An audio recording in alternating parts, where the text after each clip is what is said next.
بيبدأ المسلسل مع شيون شاب عادي وأقل من العادي، هادي وقوي ومش بيتكلم مع حد. في المدرسة محدش يعرف عنه أي حاجة، لا صحاب ولا زمايل، كل تركيزه على دراسته ودرجاته بس. في يوم وهو قاعد في الفصل لابس السماعات وبيذاكر، كان يونج بين متنمر الفصل قاعد مع شلته، وكانوا بيتنمروا على زميل ليهم فبيخلوه يتصور وهو بيرقص زي البنات عشان يضحكوا عليه. يونج بين لما شاف شيون قاعد في حاله حب انه يرخم عليه، فخد كوتشي من واحد صاحبه وحدفه على شيون. فشيون بكل هدوء قلع السماعات وبصله، فيونج بين قال له باسلوب مش مبالي كده انه اسف، بس كان شكله مش باين عليه انه بيتاسف فعلا. فشيون رد عليه بهدوء وقال له ابقى خلي بالك بعد كده. الرد ده عصب يونج بين اكتر لانه حس ان شيون مش خايف منه خالص، فراح له قال له انه بيستفزه وانه محدش بيحبه عشان هو مستفز. شيون بصله كده بهدوء وقال له بقول لك ايه، بدل ما تضيع وقتك اقعد ذاكر لك كلمتين انجليزي يمكن ينفعوك. الفصل كله كان قاعد متوتر ومستني خناقه تحصل، بس فجاه دخلوا شويه شباب من سنه ثالثه واضح عليهم انهم جامدين، فبيسالوا عن حد اسمه سوهو. فالكل شاور على سوهو اللي كان نام اصلا في الفصل وشكله بريء وقوي. قائد الشله اللي دخل سال على سوهو اذا كان عاكس واحده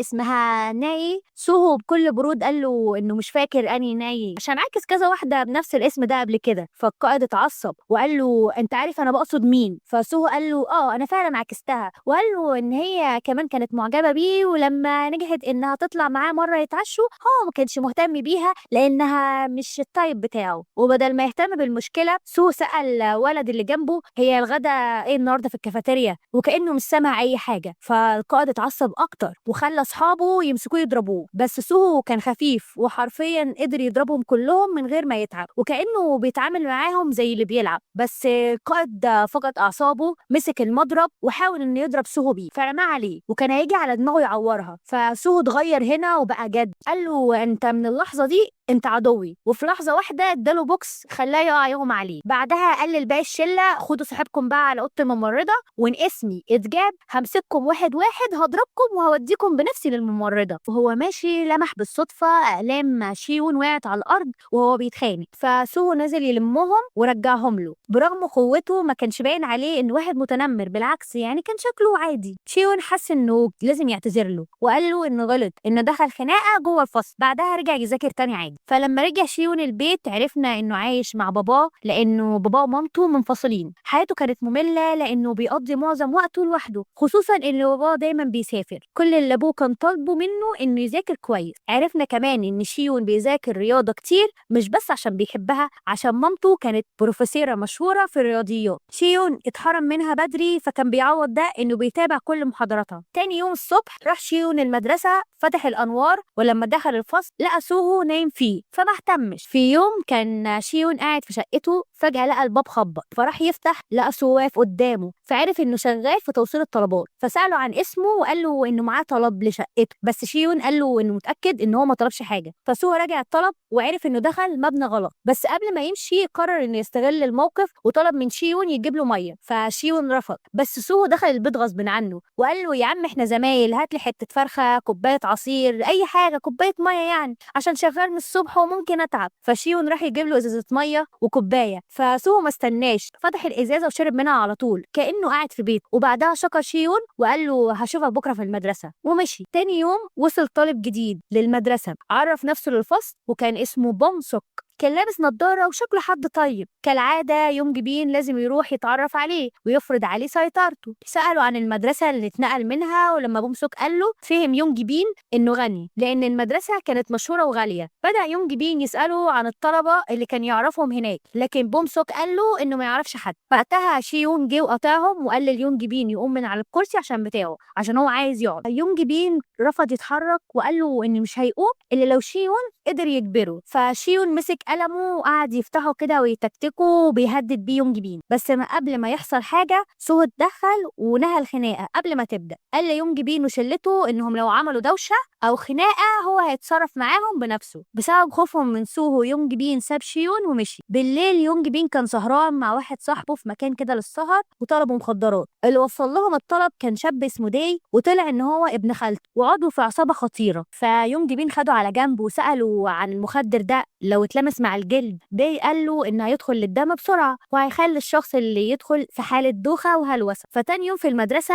يونج بين طلب من بوم سوك يجي معاه على جنب، فعزمه على مشروب وقال له إنه سأل صاحبه هناك في مدرسة مون عنه وعرف إنه كان بيتعرض للتنمر هناك وهرب. فبوم سوك اتوتر وخاف لكنه حاول يخبي خوف. يونج بين طمنه وقال له إنه مش هيأذيه وإنه عايز يبقى صاحبه، بس اشترط عليه طلب، اداله لزقة فيها مخدر وطلب منه يلزقها على جلد شيوون بأي طريقة. في اليوم ده كان في امتحان. بوم سوك كان قاعد ورا شيون وخوفه من يونج بين خلاه يضرب شيون على قفاه بحجة إنه بيشل حشرة، وبكده قدر يلزق اللزقة على قفا شيون من غير ما يحس. بعد شوية شيون بدأ يحس إنه مش قادر يركز، قعد يعرق كتير وبدأ يهلوس، حس إن في حاجة غريبة. فجأة شال اللزقة من قفاه. لما فهم إن في حاجة مش طبيعية بدأ يضرب نفسه بالأقلام وكل اللي في الفصل افتكروا إن هو اتجنن. بعد الامتحان رجع شيون إجابته واكتشف إنه سقط لأول مرة في حياته. اتعصب جدا وفجأة قام من مكانه وهو رايح ليونج بين لأنه كان متأكد إن اللي حصل ده كان بسببه هو. شيون كان ماسك في إيده قلم وبالإيد التانية كتاب وضرب بيهم يونج بين بالقلم، غرس في إيد واحد من صحابه عشان يمنعه إنه يدافع عنه، فصاحبهم التالت فكان واقف يتفرج من بعيد خايف يتحرك. الفصل كله كان ساكت ومراقب شيون وهو ماسك يونج بين وبيضربه ضرب جامد. لف الستار على دماغ يونج بين وفضل يضرب فيه كأنه كيس ملاكمة لحد ما وشه قعد ينزف جامد، فيونج بين وقع على الأرض ومبقاش قادر يتنفس. شيون قال له إنه طلب منه باحترام يبعد عنه وهو اللي ما سمعش الكلام، وبعدها رفع شيون رجله عشان ينزل على وشه برجله. بس في اللحظة دي سوه اتدخل ورمى شيون بعيد. قال له ده أنا كنت فاكرك طيب بس أنت طلعت شيطان صغير، وقعد يضحك. شيون اتعصب وحاول يهجم عليه بس سوه كان أقوى وأسرع، ده غير إنه أصلا متدرب على الملاكمة. في اللحظة دي المدرسة دخلت الفصل وشافت شيون وهو بيضرب زمايله، خدوه على المستشفى لأن مناخيره كانت اتكسرت ولازم يعمل عملية. بعدها المدرسة راحت المستشفى عشان تحل المشكلة مع يونج بين ومامته، وكان شيون معاهم. مامة يونج بين فضلت تهزق شيون وقالت له إنها مش هترتاح غير لما تحبسه، بس شيون ما استحملش كل التهزيق وطلع لها لزقة المخدر وحكى لها اللي يونج بين عمله فيه قدام الفصل. لما يونج بين أنكر إنه ملهوش علاقة، شيون فتح شنطة يونج بين وطلع منها علبة المخدر قدام الكل، وده كان الدليل ضده. ساعتها المدرسة اتكلمت مع مامة يونج بين بهدوء وقالت لها إنها كده جاية ترجع حقها، بس شيون كان عنده سبب مقنع إنه يتصرف بالشكل ده لأنه ما كانش في وعيه. تاني يوم صحاب يونج بين راحوا لشيون وقالوا له إنه خانهم وإن النهارده يوم عقابه. شيون بكل هدوء قال لهم تعالوا ورايا الحمام عشان ما يعملوش دوشة في الفصل. دخلوا الثلاثة الحمام وقفل الباب عليهم وطلع شيون القلم بتاعه وبدأ إنه عمال يتكتك كده ويتحرك ناحيتهم، بس الاتنين خافوا منه لأنهم كانوا شايفينه بعين إزاي بيتحول لوحش. خوفهم خلى شيون يكسب الخناقة من قبل ما تبدأ، فمشي وسابهم في حالهم. وكل الفصل ما كانوش مصدقين إن شيون بقى بالشخصية دي وإن المتنمرين بقى عندهم رهبة منه. في الوقت ده يونج بين كان قاعد متغاظ من شيون فطلب من داي إنه ينتقم له وقال له إن هيديه اللي هو عايزه. فبالليل شيون كان راكب الباص راجع من الأكاديمية وشاف سوهو واقف جنبه على السكوتر. سوهو سلم عليه وشيون رد السلام. سوهو قال له إنه فقد السيطرة على نفسه قبل كده وإنه مش زعلان منه، بس لو عايز يتأسف له بجد فيبقى يشتري له وجبة في الغدا بكرة في المدرسة. وقتها اتعرفنا إن حياة سوهو مختلفة عن شيون. شيون عايش مرتاح بيذاكر وبيشرب وبياكل لوحده، أما سوهو فشغال أكتر من شغلانة وبيرجع المدرسة ينام فيها وبياخد دش قبل ما يوم الدراسي يبدأ. تاني يوم لما شيون راح المدرسة بدري ما شغلش النور عشان ما يزعجش سوهو، وفي وقت الغدا صحاه وطلب منه يروح يتغدوا مع بعض. وفعلا راحوا اتغدوا والمدرسة كلها ما كانتش مصدقة إن شيون بقى ليه صاحب. بعد كده دي راح ليونج بين وقال له إنه جاهز ينتقم له بس عايز يعرف مين اللي عمل فيه كده. رجعنا للمدرسة وشيون كان رايح الأكاديمية بس بوم سوك وقفه وحاول إنه يفتح معاه كلام. شيون قال له إنه مش محتاج يفتح كلام عشان يتجنب انتقامه لأنه عارف إنه كان مجبر على اللي عمله، وقال له إن حتى لو حاول يعتذر مش هيقبل اعتذاره وسابه ومشي. وهو رايح الأكاديمية شيون شاف يونج بين وقف مع داي والعصابة، حاول يمشي من غير ما يعمل مشاكل بس داي وقفه وقال له أنا آسف بس ده شغلي، وضربه بالقلم وقال له تعالى معايا. بوم سوك لما شاف اللي حصل جري بسرعة على المدرسة وصحى سوهو وقال له إن شيون في مشكلة. في الأول سوهو ما اهتمش لكن بوم سوك قال له أنا هدفع لك فلوس كتيرة فوافق وراح معاه بسرعة. رجعنا بقى لشيون اللي كان بيواجه العصابة. داي طلب من بنت معاه تقف على الشارع تراقب عشان لو حصلت حاجة يقدروا يتصرفوا بسرعة. ويونج بين طلب من داي إنه يكسر إيد شيون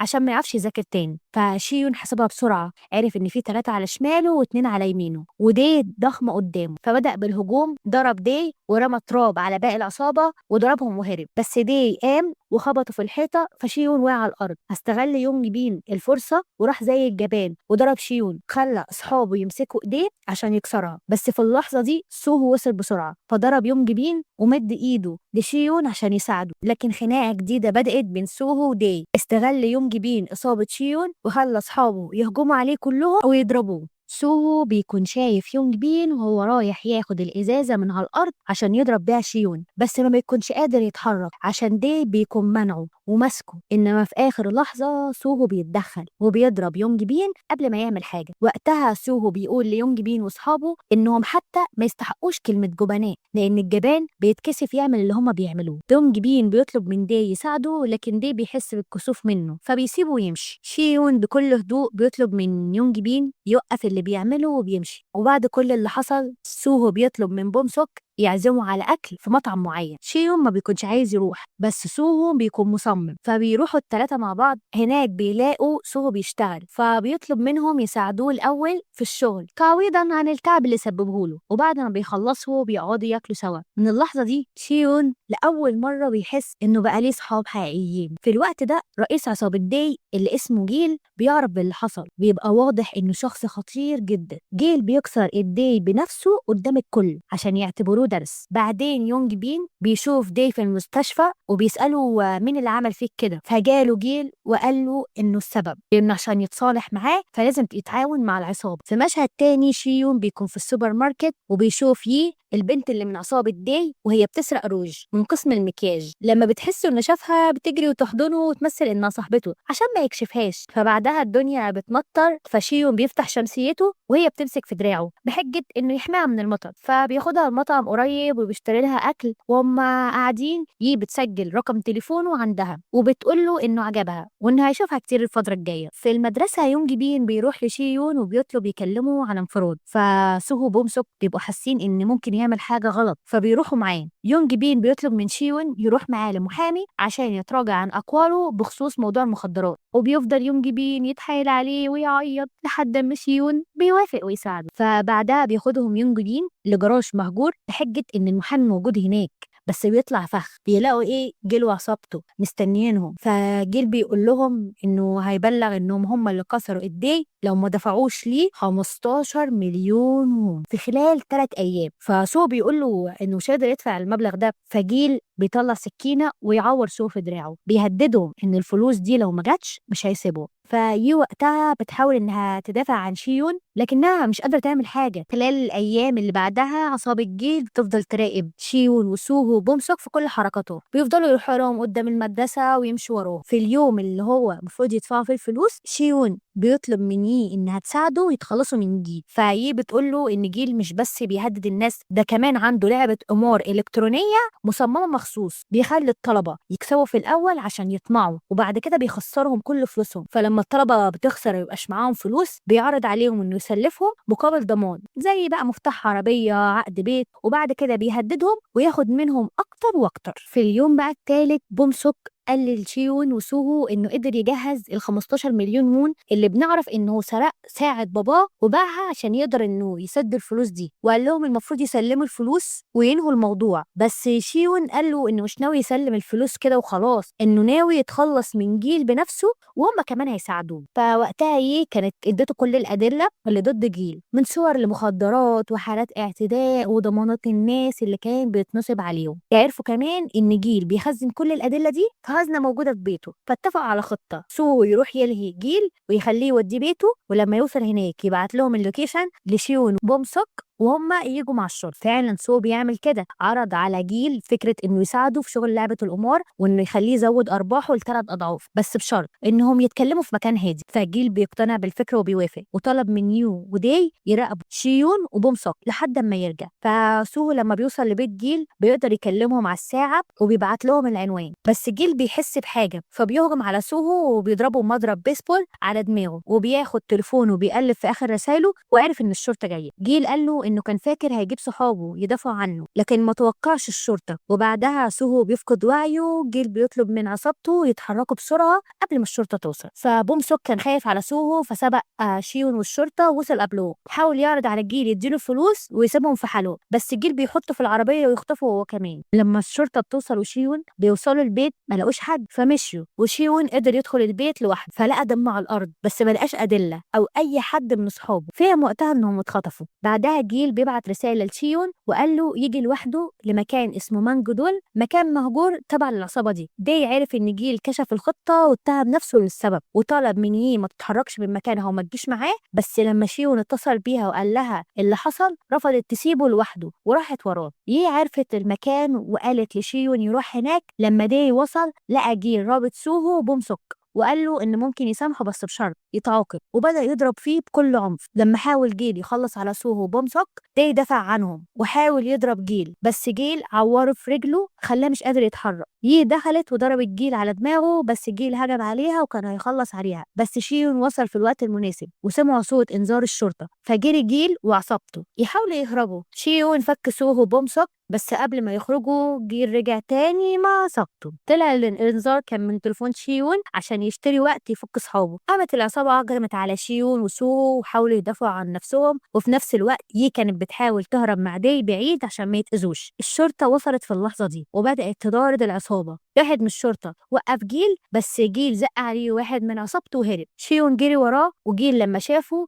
قال له إن هيقتله. حاول إنه يهجم عليه بس جيل كان قوي بكتير. في اللحظة دي سوهو جري وراهم وهو كمان، وما سابش شيون لوحده، وقدروا مع بعض يضربوا جيل ويوقعوه مغمى عليه لحد ما الشرطة قبضت عليه. بعد كده كان قفل على نفسه في مكان وخلى يي تهرب عشان ما تتقبضش عليها معاه، واتقبض على وجيل مع بعض. شيون وبوم سوك راحوا المركز عشان يتحقق معاهم. وقتها دخل عليهم راجل وقال لهم انهم مالهمش علاقة بالقضية وانهم احرار، فروحوا. بعدها اخد بوم سوك لوحده وقال له ان باباه عرف باللي حصل وطلب منه يروح معاه. شيون وهو خارج من المركز شاف بيتحقق معاه، وعده انه اول ما يخلص عقوبته هيجيله ويعزمه على الغدا وانهم هيبقوا صحاب. بنروح بعد كده لبوم سوك وبنعرف ان ابوه عضو كونجرس، وده منصب كبير جدا، واللي كان واقف قدامه ساعتها هو محامي العيله. بس هو مش مجرد محامي، ده كمان ليه سلطه كبيره على حاجات كتير. في الوقت ده شيون بيروح لسوهو في المستشفى وبيقول له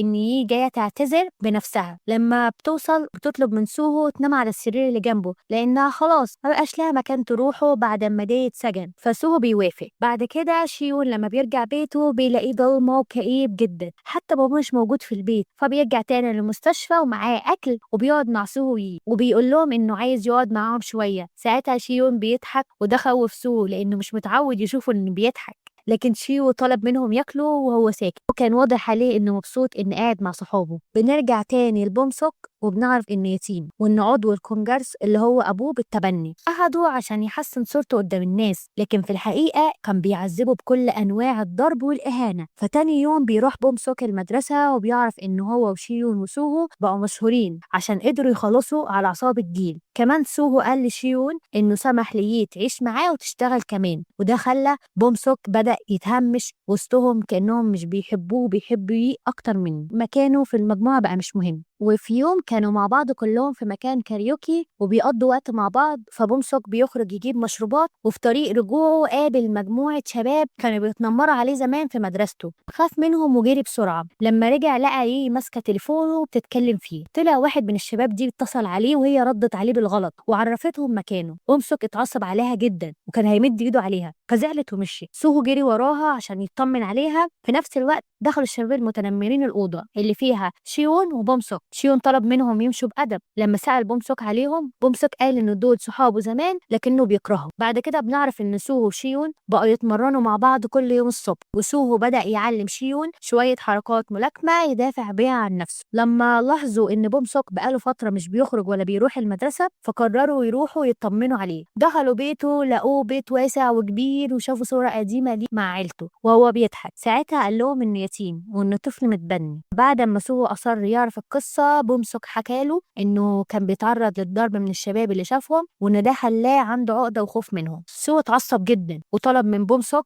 يكلم الشباب دول ويعرف مكانهم. لما عرف مكانهم راح لهم. بومسك طلب منهم يعتذروا لكنهم ضحكوا عليه. واحد منهم حاول يضربه بس شيون مسكه من ودنه وقال له يعتذر له حالا. الولد اعتذر له فعلا، لكن بومسك ما اكتفاش وقال له ان عايز يضربه عشان يحس انه بيتأسف بجد، وفعلا ضربه بالقلم. الشاب رد له القلم وكسر نضارته. ساعتها بومسك اتجنن وكان هيهجم عليه بمايك، بس سو لحقه قبل ما يعمل مصيبه وخدوه. مش شيون قال لهم ابعدوا عن بومسك، بس بومسك كان متعصب جدا واتخانق مع سوهو وقال له انه مش عايز حد يقول له يعمل ايه وانه مش خدام عنده. فسو استغرب لانه كان لسه بيدافع عنه من شويه وما كانش فاهم هو بيقول كده ليه. فالخناقه زادت بينهم وشيون اضطر يفصلهم عن بعض وبومسك مشي وسابهم. في طريق بومسك وهو راجع لبيته بيقابل يونج بين وزمايله في الفصل، وفي نفس الوقت شله المتنمرين كانوا ماشيين وراه وناويين يضربوه، بس زمايل بومسك من الفصل هجموا على الشله دي وضربوه. بومسك انهار وقتها وفضل يضرب فيهم بكل قوته ومحدش قدر يوقفه. بعدها حس انه ارتاح فطلب ليهم مشروبات على حسابه لكل اللي ساعدوه. ومن اللحظه دي بومسك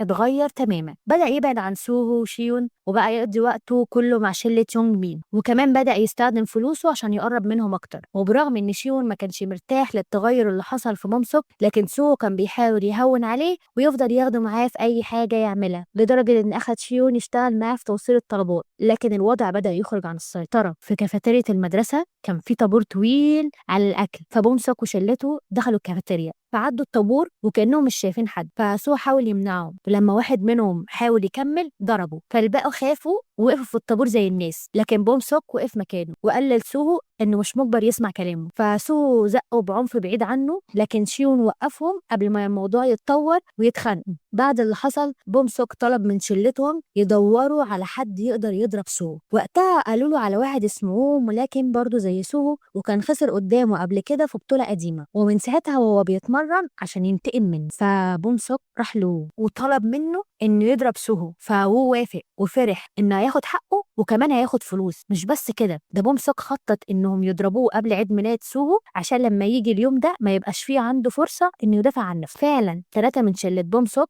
قطعوا فرامل السكوتر بتاع سوهو وكان هيموت في حادثة، بس قدر يتحكم بالعافية واتعور في رجله. تاني يوم سوهو راح المدرسة رغم إصابته وعرف ان بومسك هو اللي عمل كده، لكنه ما قالش حاجة لشيون ان ده اليوم اللي بتحضر فيه حفلة عيد ميلاده، وشيون كان بيساعدها عشان يعملوا له مفاجأة. لكن فجأة جت رسالة على تليفون سوهو من رقم فيها صورتها ومكتوب عليها عنوان ورسالة فيها تهديد انها هتتأذي لو تجاهل الرسالة. شيون شاف الرسالة قبل ما سوهو يشوفها وخاف انه يعرف، فقال له انه رايح السوبر ماركت وهيجي بسرعة. شيون راح لوحده للمكان اللي فيه الرسالة وطلع مكان مهجور. بومسك وشلته كانوا مستنيينه هناك. شيون قدر ينقذ وخلاها تهرب، بس اضطر يواجه الشلة كلها لوحده. ورغم انه بيعرف ملاكمة الا انه هو كان اقوى منه بكتير بسبب تمريناته الكتيرة. وكمان يونج بين وشلته شاركوه وضربوه جامد. بومسك كان واقف بيتفرج ومرضيش يساعده، فهي طلبت الشرطة والإسعاف، بس لما الشرطة جت شيون قال انه ما كانش شايف مين اللي ضربه ومرضاش يبلغ عنه. تاني يوم سو لاحظ ان لا شيون ولا بومسك حضروا المدرسة، فحاول يتواصل مع شيون لكن ما كانش بيرد. ولما سأل قالت له ان مش عارفة حاجة، رغم انها كانت عارفة بس كانت مخبية عليه. سو قرر يتحرك بطريقته وراح لشلة بومسك وضرب فيهم لحد ما واحد فيهم ما قدرش يتحمل وحكى له على اللي حصل وقال له ان شيون هو اللي راح مكانه عشان يحميه. فساعتها سو جري على بيت شيون عشان يطمن عليه. شيون مرضاش يدخله، لكن سو لمح دراعه متجبس ففهم كل حاجة. سو قال له انه بس كان عايز يطمن عليه، طلب منه يجي بكرة المدرسة عشان في امتحان مهم، ومشي من غير ما يفتح معاه كلام وقال له اشوفك بكرة في المدرسة. بعدها راح لبومسك وطلب يقابله. فعلا بومسك اتفق معاه يقابله في نادي ملاكمة. في الوقت ده شيون كان بيذاكر، ولما قالت له ان سو راح يدور على بومسك قام بسرعة عشان يلحقه. فسو دخل نادي الملاكمة لقى بومسك وقف مع شلته. في الأول سو ما كانش عايز يتخانق، قال لبومسك إنه آسف لو كان جرح كرامته، إنه عايز يحل الموضوع بهدوء، والحل إنه يعتذر لشيون، لكن بومسك رفض وقال له إنه مش هيعمل حاجة غصب عنه. وقتها سوهو قال له إنه آسف بس المرة دي مش هيسيب حقه، وهو بعد اللي حصل نده على سوهو وقال له إنه مش ناوي يضربه ضرب شوارع عشان ما يكسبش بطريقة مش نظيفة، وطلب منه يطلع على الحلبة ويتصافوا هناك زي زمان. قبل ما سوهو يطلع وهو ماسك تليفونه وشغل التصوير عشان ما يفضح سوهو لو خسر قدام الناس، لكن أول ما بدأت المواجهة سوهو كان واضح إنه أشطر بكتير مع إنه مش ملاكم محترف زي هو. في لحظة واحد من شلة بومسك مسك رجل سوهو ووقعه، استغل بومسك الفرصة وضربه برجله في وشه. بعدها كلهم طلعوا نزلوا كلهم عليه برجلهم لحد ما قطعوا نفسه، وسوهو وقع على الأرض ساكت مات. وأصبت بسهم في حرب أقمتها والرامي من أقمت الحرب لأجله. بومسك لما شافه ميت قعد يعيط وقال له إنه ما كانش قصده يموته، كان عايز بس يعلمه الأدب. محامي بومسك وصل بسرعة بعده عن المكان واتصل بالشرطة وجهز القصة اللي هيقولوها، إنهم كانوا بيتمرنوا معاه وفجأة وقع ومبقاش قادر يتنفس. طبعا لما أبوه عرف ضربه وقال له إنه ورطهم في جريمة قتل وإنه لازم يهرب للفلبين عشان يبعد عن المشاكل. تاني يوم شيون راح المدرسة عشان الامتحان، لكن ملقاش سوهو. جات رسالة من يي ولما كلمها لقاها بتعيط وقالت له إنه سوهو في المستشفى بين الحياة والموت. شيون جري على المستشفى وهناك عرف إن قلب سوهو كان واقف، لكن الدكاترة قدروا يرجعوه، بس هو دلوقتي في غيبوبة ومحدش عارف هيفوق ولا لأ.